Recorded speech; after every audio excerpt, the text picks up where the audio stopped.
নমস্কার বন্ধুরা, কেমন আছেন? আজকে সকাল সকাল তো আপনাদের সামনে চলে আসলাম। 15ই আগস্ট, তাই 15ই আগস্টে আপনাদেরকে জানাই 15ই আগস্টের অভিনন্দন, শুভেচ্ছা ও আন্তরিক ভালোবাসা। তো আজকে সকাল থেকে ভিডিওটা শুরু করছি।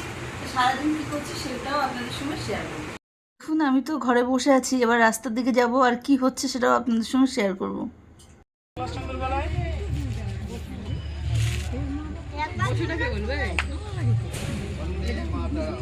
বন্দে মাতরম। ভারত মাতা জিন্দাবাদ। জয় না, ভারত মাতা কি জয়। জয় ভারত মাতা কি জয়। জয়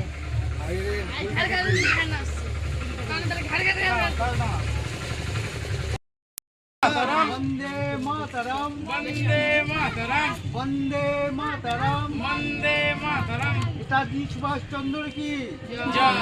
নেতাজি সুভাষ চন্দ্র কি জয়। জয় না অমর রায়। অমর রয়।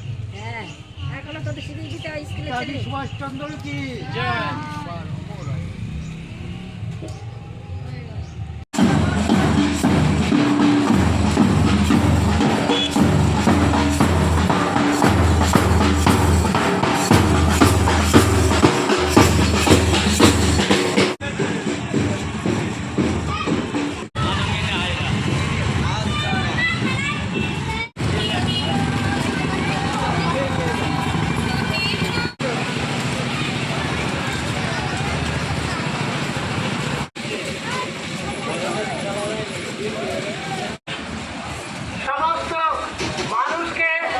তো দেখুন, সকাল থেকে তো অনেকটা সময় বাইরেই কাটালাম, তা সরাসরি চলে আসলাম বাড়িতে। আর বাড়িতে এসে চলে এসেছি রান্নাঘরে।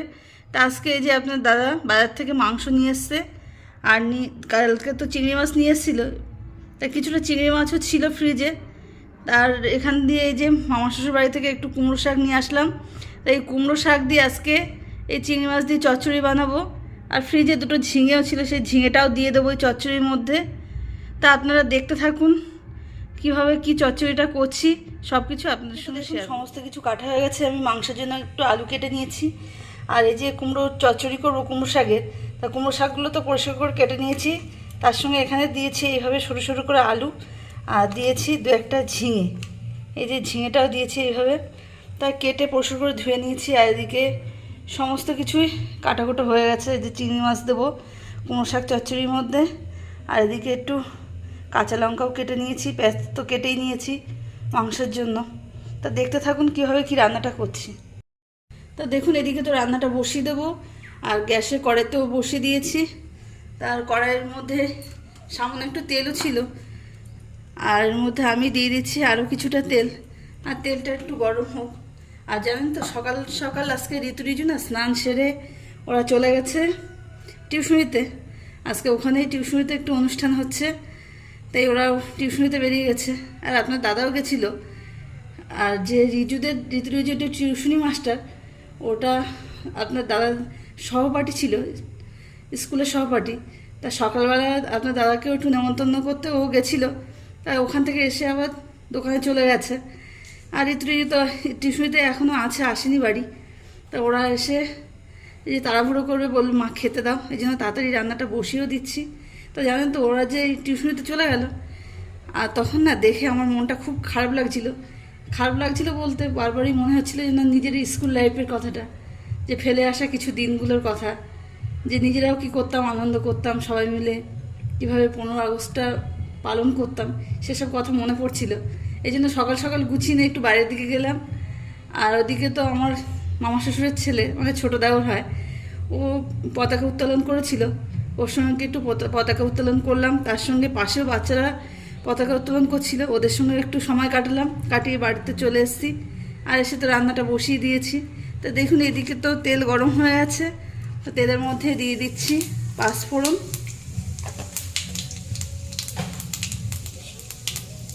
আর পাঁচফোড়ন তো এদিকে দেওয়া হয়ে গেছে। এবার দিয়ে দিচ্ছি কিছুটা কুচানো পেঁয়াজ, আর তার সঙ্গে দিচ্ছি কাঁচা লঙ্কাটা। আর এখানে যে চিংড়ি মাছগুলো কাটা ছিল, সেই কাটা চিংড়ি মাছটাও দিয়ে দিলাম এরপরে। লঙ্কা পেঁয়াজের সঙ্গে চিংড়ি মাছটা একটু ভাজা ভাজা করে নেবো। আর এর মধ্যে আমি দিয়ে দেবো সামান্য একটু লবণ। কিন্তু শাকটা দেখতে মনে হচ্ছে অনেকটা, কিন্তু শাক জিনিসটা একটু মানে জাল খাওয়ার পরে কমে যায়, ওই জন্য আমি অল্পই লবণ দিলাম। আর এখানে দিয়ে দিচ্ছি উঁচু 1 চামচ হলুদ। তা চিংড়ি মাছটা ভাজা ভাজা করে ফেলি।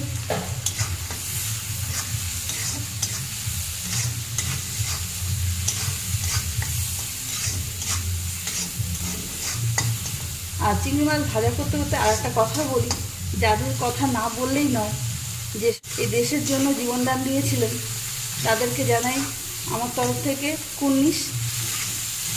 আর ওনাদেরকেও জানাই প্রণাম। তাই দিকে দেখুন চিংড়ি মাছটা ভাজা ভাজা হয়ে গেছে। তা আমি এর মধ্যে দিয়ে দিচ্ছি শাকগুলো।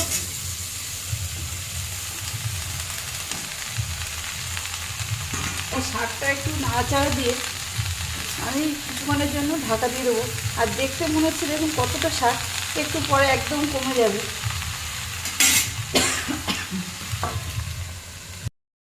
তা আমি তো আপনাদের বললাম যে যারা আমাদের দেশের জন্য প্রাণ দিয়েছেন, তা ওনাদেরকে জানাই আমার তরফ থেকে প্রণাম। তা প্রণাম বললেও কিন্তু আমাদের কাছে শুধু হবে না, তা আমার তরফ থেকে জানাই ওনাদের জন্য শতকোটি প্রণাম। তা এদিকে দেখুন কড়াইটা তো ঢাকা ছিল কিছুক্ষণের জন্য। আর শাক তো দেখতেই পেয়েছেন যে কতটা ছিল, আর সেই শাক কমে একদম একটুখানি হয়ে গেছে। আর সমস্ত কিছু না সিদ্ধ হয়ে গেছে, শাকগুলো এতটাই কচি ছিল পুরোটা সিদ্ধ হয়ে গেছে। তা আমি এবার এর মধ্যে দিয়ে দিচ্ছি, এই যে এখানে নিয়ে নিয়েছি কিছুটা শস্য আর পোস্ত বাটা, সেই শস্য পোস্ত বাটাটাই এর মধ্যে দিয়ে দেব। আর বাটিটা ধুয়ে সামান্য একটু জলও দেবো। আর এই রান্নাটা কিন্তু একটু শুকনো শুকনোই হবে। তা শস্য পোস্ত দেওয়ার পরে আর একটু কিছুক্ষণ নাড়াচাড়া দিয়ে আমি তরকারিটা নামিয়ে দেবো। আর এর মধ্যে দিয়ে দেবো সামান্য একটু চিনি, কারণ শাক জিনিসটা একটু মিষ্টি মিষ্টি ভালো লাগে, তাই আমি এর মধ্যে দিয়ে দিলাম 1 চামচ মতো চিনি। দেখুন এদিকে তো শাকটা হয়ে গেছে, আর শাকের মধ্যে না সামান্য একটু রস রস আছে। আমি একদম খটখটে শুকনো করিনি, একটু রস রস রেখেছি। তা আপনারা এইভাবে করে খেয়ে দেখবেন কুমড়ো শাক চচ্চড়ি কতটা সুন্দর লাগে। আর কুমড়ো শাক চচ্চড়ির মধ্যে কি যে কোনো শাক চচ্চড়ির মধ্যে একটু লবণের পরিমাণটা কমই দেবেন, কারণ শাকের মধ্যে একটু লবণ বেশি পড়লে তখন মনে হয় যেন খার খার ভাব। তাই এদিকে তো তরকারিটা হয়ে গেছে, আমি এবার নামিয়ে দেবো একটা প্লেটে। তা দেখুন শাক চচ্চড়িটা না আমি প্লেটে ঢেলে দিয়েছি, আর দেখতে কতটা সুন্দর লাগছে, একটু হালকা সাদা সাদা লাগছে, আর খেতেও কিন্তু খুব সুন্দরই লাগবে, কারণ এই তরকারিটার মধ্যে আমি পুরোটা কাঁচা লঙ্কা দিয়ে করেছি। তা আর যে বাকি রান্নাগুলো আছে সেরেই ফেলি। তা আপনারা অবশ্যই এভাবে কুমড়ো শাক চচ্চড়ি চিংড়ি মাছ দিয়ে করে খেয়ে দেখবেন কতটা সুন্দর লাগে। তা দেখুন আজকে বাইরেটা কতটা রোদ, আর সকাল থেকে যে জামা কাপড়গুলো কেচেছিলাম সেগুলো আজকে টপাটপ শুকনো হয়ে গেছে। আর তারা দুজন তো আর এখনও বাড়ি আসলো না, ঋতু রোদের মধ্যে গরমের মধ্যে কি করছে। তা ওদের বলেছিলাম যে একটু তাড়াতাড়ি চলে আসিস, কিন্তু কি বলুন তো একসঙ্গে অনেক বাচ্চা কাচ্চা পড়েছে, তো সবার সঙ্গে একটু আনন্দ করছে। এই এখন যেরকম আমাদের মনে হচ্ছে যেন ছেলেবেলার দিনগুলো কীভাবে চলে গেল, তা ওরাও একটু এনজয় করুক। এদিকে শাক রান্নার পরে না আমি উচ্ছেটাও ভেজে নিয়েছি, আর তার সঙ্গে মাংসটাও করে নিয়েছি, কিন্তু সে দুজনের এখনও পাত্তা নেই, তারা এখনও টিউশনি থেকে আসেনি। তা আসেনি বললেও আবার ভুল হবে, রিজু কিন্তু 2বার এসে দেখা করে গেছে, আর ঋতু তো মেয়ে, ও ছুটে এসে দেখা করতেও পারে না, আর টিউশনি পড়ে খুব কাছেই, ওই জন্য রিজু 2বার এসে দেখা করে গেছে, ঋতু আসতে পারেনি। তা আসুক, ওরা আসলেই খাওয়া দাওয়া হবে। তা ভিডিওটা আর বেশি দূর বাড়ালাম না, এইখানেই রাখছি। তা আপনারা ভালো থাকবেন, সুস্থ থাকবেন, আর দেখা হবে নতুন পর্বে।